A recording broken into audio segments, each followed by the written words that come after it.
Hello বন্ধুরা, আমি অনু update with অনু চ্যানেলে তোমাদের স্বাগত। আমি চলে এসেছি কথা সিরিয়ালের আপডেট নিয়ে। কথা সিরিয়ালে দেখা যাচ্ছে যে কথা তো মায়ের থানে গিয়ে মাথা ঠুকছে।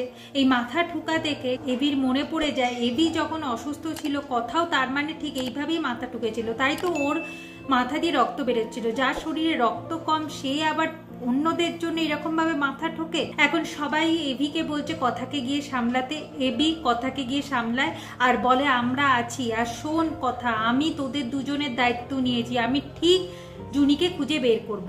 এইদিকে ম্যান্ডি তার অভিনয় করা শুরু করে দিয়েছে, এমনই অভিনয় করে যেন মা তার উপর ভর করেছে আর সে বলে যে তোর বোনকে যক্ষিণী খেয়ে নিয়েছে। এখন এভি কথা এবং সবাই ঠিক করে যে মন্দিরে যে করেই হোক আমাদের পৌঁছাতে হবে। গগনবাবুও বলে হ্যাঁ, আপনাদের মন যখন চাইছে মন্দিরে যেতে আপনারা মন্দিরে যান, তবে খুব সাবধানে যাবেন।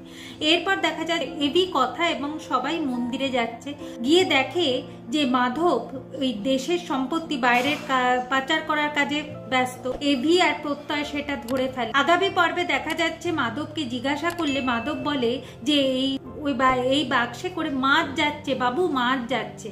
এখন এবি বলে বেশ তো, মাছ যাচ্ছে তো তাহলে খুলে দেখাও। আমার তো রেস্টুরেন্ট আছে, আমার মাছ খুব লাগে গো মাধব, তাহলে আমি নিয়ে নেব। মাধব এখন কি করবে খুঁজে পাচ্ছে না। কথা বলে আপনি ছাড়ুন না, আপনি এইসবের পেছনে কেন পড়লেন, সেই সব মাছের পেছনে পড়লে। এবি বলে চুপ কর কথা, চুপ কর, তুই দুয়ে দুয়ে চার কর। তোর মনে আছে তুই মন্দিরে ছেনি দেখতে পেয়েছিস, তার এরপর তুই মাথাটা কাজে লাগা, তাহলে বুঝতে পারবি। এখন কথা মাথা কাজে লাগিয়ে বুঝতে পারে ও আচ্ছা, তার মানে দেশের সম্পত্তি বাইরে পাচার করছে, এই জন্য এরা মন্দিরে ঢুকতে বাধা দিচ্ছিল।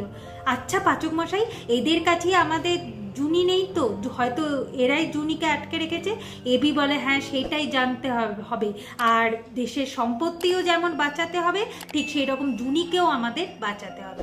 এভাবেই আজকের পর্বটা শেষ হয়ে যাচ্ছে। আশা করি আজকের পর্বটা তোমাদের ভালো লাগবে। ভিডিওটা দেখবার জন্য আর আপডেট উইথ অনু চ্যানেলের পাশে থাকবার জন্য অসংখ্য ধন্যবাদ।